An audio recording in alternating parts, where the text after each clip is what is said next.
Bonjour mesdames et messieurs, in this episode I'm going to show you how to do panoramas in difficult light. Bonjour mesdames et messieurs, my name is Serge Ramelli, I'm a French photographer living in the beautiful, the amazing cities of Paris, France. Right now I'm traveling in the US, making my photographic books and doing fine art photography in different states of the USA. Right now I'm in Florida. Last episode I showed you how to retouch a sunset with two different styles. Well, this week I'm going to show you how to make a panorama in very, very difficult conditions. You have the sun on the left and you have on the right a complete different exposure. Click here if you want to get the raw file of this shot. This is 36 million pixel raw file from the Sony A7R, and you will see it's a very delicate retouching. Let me show you how I do this. Alright guys, so first I'm very happy to announce that I have a new website coming out called, well, it's still called photoserge.com, and I've been working on this new website with a webmaster for many months, and it's finally out. The big difference with before is mostly two things. The way the tutorials are presented. If you click on tutorials, I've been doing tutorials for 4 years, so I started to have a lot, and we needed a new way to find them faster. So now you've got different types here. Let's say, for example, you want something on Lightroom, so you can click Lightroom, and then you've got different tags with Lightroom. So let's say you only wanted Lightroom 4 tutorials, you could click that and you only have Lightroom 4 tutorials. Or let's say you wanted Lightroom 5 tutorials, so I'm going to take off Lightroom 4, but just talking about portraits. Then you would only get Lightroom tutorials that were talking about portraits. Okay, let's say now you wanted only Lightroom 5 tutorials with portraits, but with black and white. Boom, and there you have it. It's only portraits, Lightroom 5 and black and white. So, we might have a few bugs here and there, but we're pretty happy with it. And so you have different theme, which is all what I've been teaching: Lightroom, photography, landscape, etc. So I think it's going to make it a lot easier to find anything. And also for launching this, we have my complete package, which is everything I've done in 4 years, which is usually discounted at $340 instead of $1,456, which is only $299. Okay, so that's the first change, finding tutorials more easily. The second change is you have the ability to create a login. And I'm going to log in now because obviously I already have an account. So here I am logged in. Now if I go on my account, once I'm logged in, I can see my courses, my photos, and my account. If I go to my courses, now I have the complete everything package, which is everything I ever did, obviously, because I did it. And so here I have the possibility of re-downloading any courses I ever bought. Now, just as a warning, it's going to take us several weeks to update everything for everybody. So if you want, right now, please write to contact to support, and we will, first you have to create your account whatsoever. You have to create your account, and you can send us an email saying, I've created my account, and we will look at all the purchases you made and we'll make it available. It's going to be automatic, but it's going to take a few weeks before it happens. And if you don't want to wait a few weeks, if for some reason you lost something you bought from me, you can just write us to contact here, and we'll create an account, and we'll credit for you all you've bought. Okay, that's the second thing. The third thing this thing is doing, which is really cool, is your photo. You will have the possibility of loading photos, because every week I'm going to make contests where I'm going to say, like, let's say there's a contest of the best beach sunset photo, and so you have to load your photos and participate to a contest, and then I'll take the ones I like the most, and then do some critiques about it to give you guys some tips from my viewpoint of how eventually you could improve your photography, and the best will win some courses. So you can start loading photos if you want some critiques from me. That's the main, and participate to challenge. So there will be more options, but that's a generality. Okay, so let's jump over to the tutorial of today. I wanted to share an experience. I went to Malibu. I was looking for a dog-friendly beach in Malibu, and I found one. I think it's called Leo Catilo Beach or something. It's after Zuma Beach on Malibu, if you're familiar with the area. It's a very, very nice beach, and dogs are allowed. I have a nice dog, and I wanted to, hang around with my dog. And I wanted to make a nice photo, and so I started. I was lazy to take out my tripod, so I started. There's a lot of rocks there, and the sun was coming down because we got there very late. So I was starting to look for a photo, and well, this one is blurry, and the sun was on the side. So if I would go this way, the sun would be behind me, and if I would go the other side of the rock, the sun was there. So for some reason, I always like to see when the sun is in the photo. It just makes the photo much nicer. This is my kid with my dog. I was trying to take photos of them. It's all blurry shot because I was bad. Anyways, so I was just looking for a photo, and then an idea came to me. I was like playing around with that rock, and it was kind of cool. I'm not going to show you every single photo, but then I got up on the cliff, and I was looking at the beach, and it was kind of interesting. But the sun was right there here on the left, and the beach was on the right. So the sun was there on the left. I was trying to do like underexposed shot of the sun, but that was not going to work. That was not going to work. There was so much contrast between the left side of the beach and the right side. So eventually what I did is I tried to make panoramas. I tried to make a panorama. So this is one photo, this is a second photo, this is a third photo, this is a fourth photo, and finally that's the beach. I wanted to make like a 5-photo panorama, and I was exposing for the highlights, but you see, this is way too dark, okay? Because of the sun, which is here on the left, I was trying to expose everything. So that didn't work. I said, how am I going to do this photo? Because it was, sometimes you have, when the sun is coming down, you got too much contrast going on. And then I had this idea of doing some bracketing. So, I'd start again my panorama, but this time I was said, okay, I'm going to do like an HDR panorama. So one photo, underexposed, overexposed. So that's the first photo. And then second photo, normal photo, underexposed, overexposed. Okay? And then I went on like this. Next photo, underexposed, no, normal, underexposed, overexposed, and so on. Okay? And eventually I said this would be cool, but the problem is when you do HDR and you got waves coming, every photo, of course I was not using a tripod, every photo the water is going to be different. And let me tell you, whatever HDR problem, that's going to create ghosting effects, which are very, very hard to deal with. So I was thinking, I need to find a way to make this panel work without going to photomatics, without going to an HDR program, because it doesn't work well with water. So I kept on doing this bracketing, and finally, also I got very lucky, because you will see why I got very lucky, because that's my last photo, and all of a sudden a couple of people went and started kissing in front of me, and I'm like, oh my God, I'm taking this photo. But then I got this idea, and I'll show you later. I came to this idea, which is this. They came here and they started hanging out and said, oh, but this could make a great, amazing photo. That's the first photo, okay? So, and going left, that's the second photo, so you can still see the couple there. And then that's, so this ones are the overexposed photo of this one, overexposed photo of this one. I was just like, I did a classic bracketing, -2, normal, +2. And so then the next photo would be this one, and the next photo would be this one. Now I had this idea. I said, okay, I don't want to do HDR, but my idea is this: I'm going to take, whenever the sun is in the camera, I'm going to take the normal shot, because I was exposing for the highlights. So I would take this shot, okay, and then I would take this shot for. So I'm not using the other shot. I'm only using the normal exposure, as long as the sun is in the photo.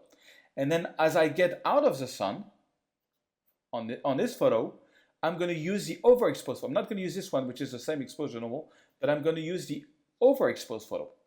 So basically, it's going to be a 4-photo panorama. So I actually put a star on the ones I'm going to use. And so that's photo number 1, photo number 2, photo number 3, and photo number 4. So there is 2 f-stop between the first 2 photos and the last photos. So somehow I must do something in Lightroom before merging them in Photoshop. But this trick I'm giving you, when you have a scene like this with a lot of sun on one side and not in the other one, just bracket the shot and then try to rebalance it like I'm going to be doing. So first I'm going to take this shot, because I think this is the most important part of the shot, and I'm going to retouch this with my usual workflow. So opening up the shadows and bring down the highlights, doing the white point and the black point, okay?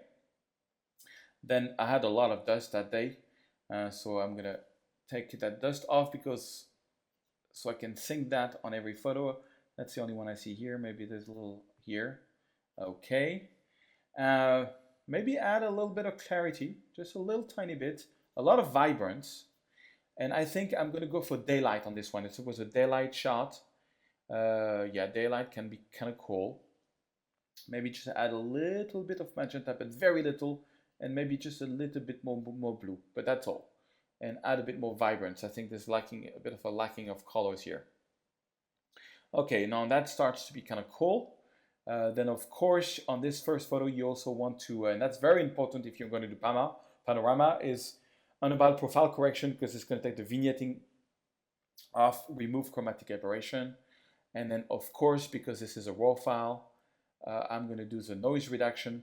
Well, on this one, I don't think there's any noise, so I'm going to put the sharpening on 90, but I always put like around, when there is no noise at all, I always go like about 7 or 10 on a noise reduction, and about 90. You can see some of my other videos where I talk about that.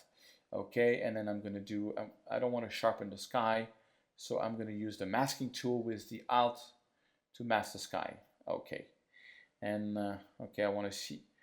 Also, I want to show you a little trick. If you want to see if there's any more dust in the sky, you can go back to this tool and click on Visualize Spots, and I can see here there's a spot that I missed. They will look more, you know, be more easy to see with that visual spot. Okay, so I'm kind of happy with that. Now I'm going to select all of that, and I'm gonna sync everything except the basic tones. I only want the white balance, the spot removal, and the lens correction to be used. The rest I don't. The rest, and yeah, maybe you know, the color thing that I did, but not the basic tone. So I'm going to click synchronize on the rest of this photo. So oh, I'm sorry, actually made a little mistake on this one, on these two, because you have the exact same exposure. I actually want everything. So I'm going to click on sync, check all, and synchronize. All right. So they would look exactly the same. Well, they kind of look exactly the same, but this one, because we're getting closer to the sun, has a tendency to be a bit brighter. So, you know, what you can do is make this sort of window a bit bigger and just look at them and make sure they have a bit the same exposure. And you can make this window smaller. Okay, now on this one, it's going to be a complete different story, because I have the white balance that I synchronized. I have, you know, the lens correction, the noise and everything, but I need to do the general correction. So I'm still going to open up the shadows. I'm still going to bring down the highlights. But on this one, the whites is going to be a bit different, and the blacks is going to be a bit different because it's a complete different exposure. So, and actually need to make it a bit brighter to sort of match that. Okay. Now, once I'm happy with that, I'm gonna select that and click sync, make sure everything is sync. So you only have to do 2 retouching on this one, which is this one and sync with this one, and this one and sync with this one. Okay, now let's look at everything, and let's look, you know, just look in small how they look like. They should have an average of, you know, they should be pretty much similar. Or one thing I forgot to do, which is really important, is the upright function. I want the horizon to be straight in all the photos. That will help Photoshop to do a better job. So I can use upright auto on this one. Now, for some reason, I find when you do panels, it works better if you take them one by one and click on auto than if you sync it. If you sync it, for some reason, it doesn't do the same result. So you see how the horizon is not straight, so I'm going to click on auto. And I'm just, you know, I'm just trying to prepare Photoshop for the best possible merging. Let's put it this way. Okay? So they kind of look a bit the same exposure now. So these two were underexposed, these two were normal exposure. So I'm ready to right click, edit, and merge to panorama in Photoshop. So that's going to take a while, so I'm going to put it on pause. So here we are in Photomerge. The files are open. I'm just gonna maybe click on vignette removal on this one, blend image together, geometric distortion, because this has been a lot of improved with Photoshop CC. I'm using Photoshop CC 2014, that I believe is the October version. So, and let's wait until it does its magic. All right, so everything has been you know, merged, but as you can see, we have a lot of troubles to handle, and that's actually one of the reasons I did this video. But first, I'm gonna go to image, image size and for the speed of this tutorial, instead of having a 16,000 pixels wide photo, I'm going to cut it down to about 4,000.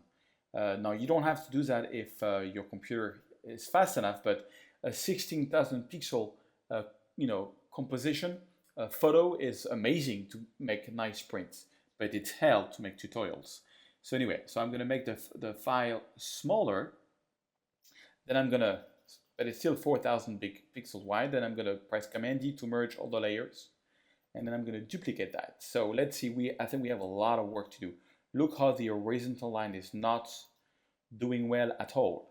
So first, that's probably the main problem. The first thing, so I'm going to press Command T, and then I'm going to press Command on my keyboard on Mac, and it's probably Control on Windows, and just move this a little bit. See if it does anything. Okay, and move this a little bit down, move this a little bit up. Okay, so I need to go more strongly on this. So I'm going to right click and I'm going to go to warp. And with warp, I can change this a little bit more. I don't want this horizon to be so much rounded. You know, I'm going to turn off the visibility. Oh, I cannot do that now because I'm working on the warp tool.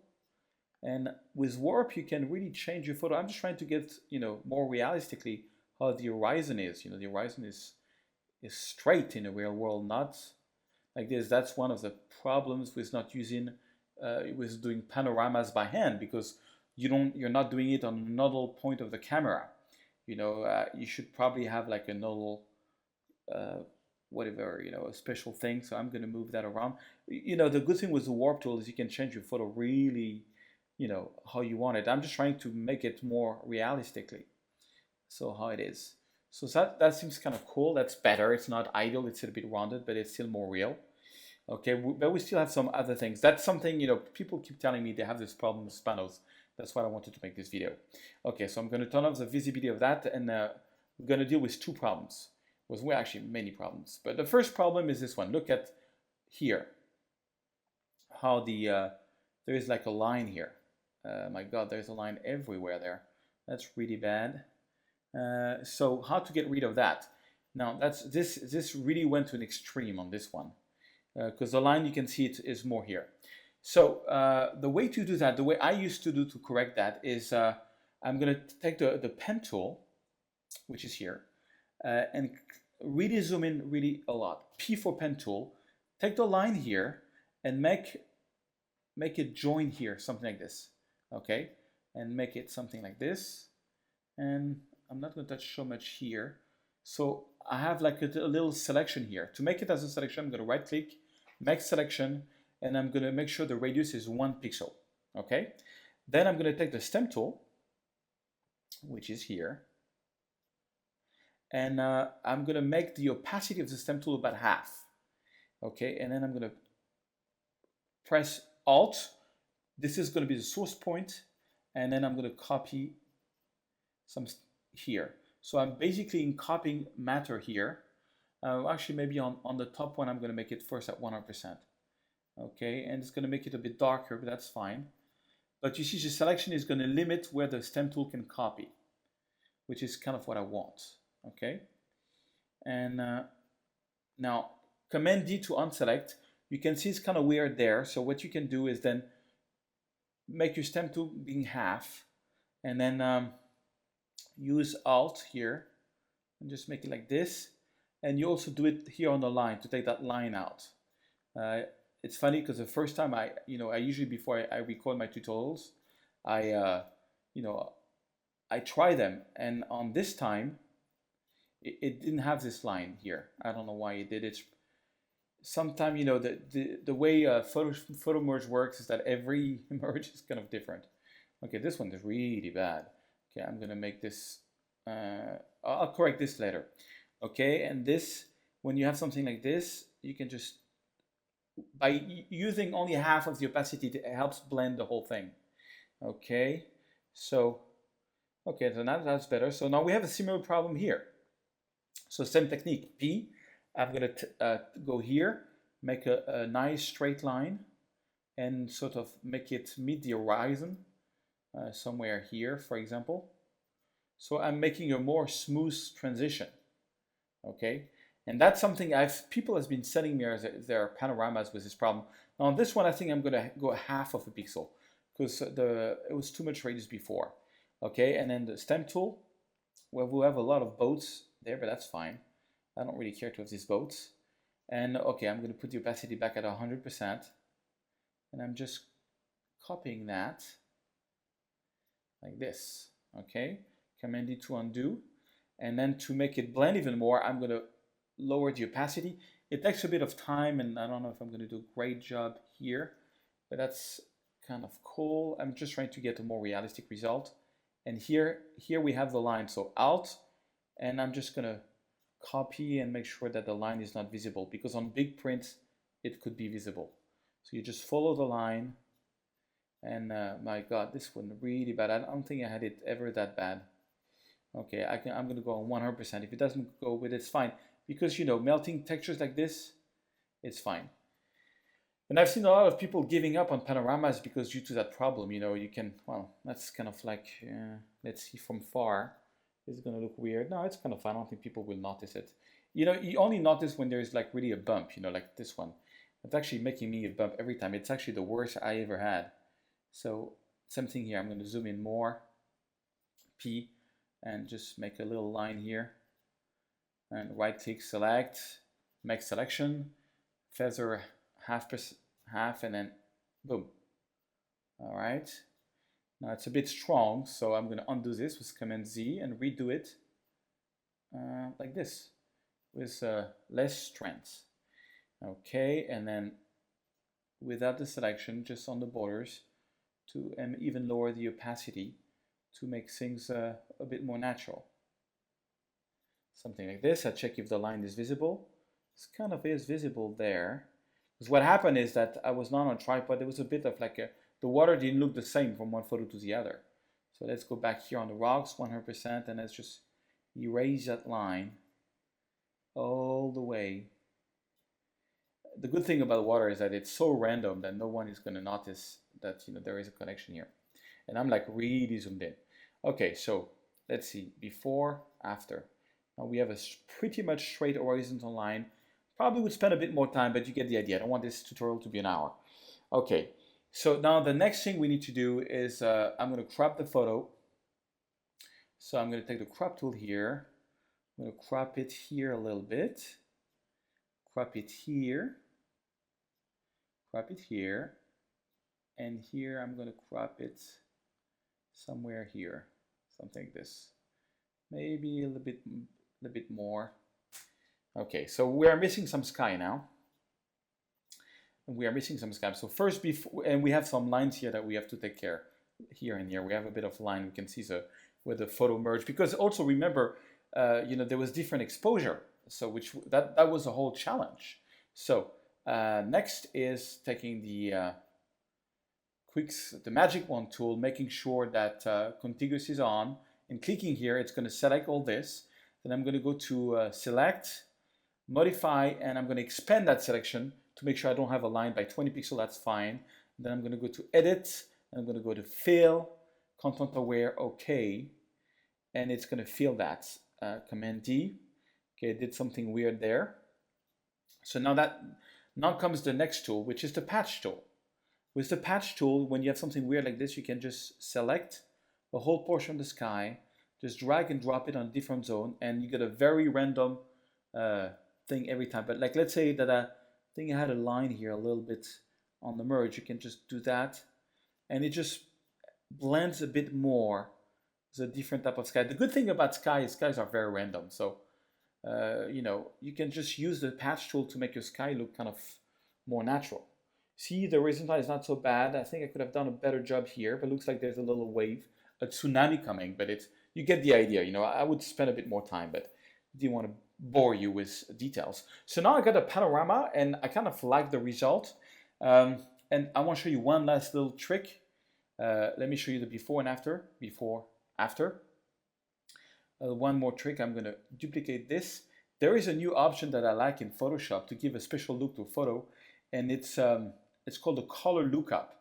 On the color lookup, they have what you call LUT files, and what LUT files is basically like movie looks. So you can just, you know, check for the beach bypass. Well, some are really crazy, and you can just go for different type of looks and see how it can apply to your photo. I was playing around with this the other day, like full colors, that's kind of nice. It does something weird a bit. It needs to be a bit stronger. Film stock, that's a bit strong. Foggy nights, ooh, Fuji eternal, blah blah blah. Let's see if we have late sunset. I think I like this late sunset. Okay, so you can take one that's very strong and you can make it, of course, less powerful, something like this, and then you can press Command I to invert the white mask that's there. Take a big brush, make that brush very low opacity, like 18%, and just brush. Oh, you have to be on white, on a black, and I'm just adding a little bit of red here to increase a bit the sensation of the sun. So like they are looking at the sun. That's the whole message. And I put a bit of warmth everywhere, So it's this color lookup can help you give a look to a photo very fast. Okay, and voila, that's the final result. Let me zoom in a little bit so you can see it better. And I'm really happy with, I managed to catch this scene. It was so hard because of the sky, the sun that was on the left, and I had this amazing couple that just came into the photo, and it makes the whole photo a lot better because you get a really idea that the couple is looking at the sun. Okay, I hope you learned a couple of cool tricks here, and panorama can be challenging when you're straight into the sun with all these merging troubles, but I hope I helped you solve some of them. So, voila, back to me. All right, guys, I hope you liked this episode. If you have any ideas or suggestions of things you want me to do, just leave a comment under the video and I'll do my best to fulfill your wishes. Mesdames et messieurs, au revoir.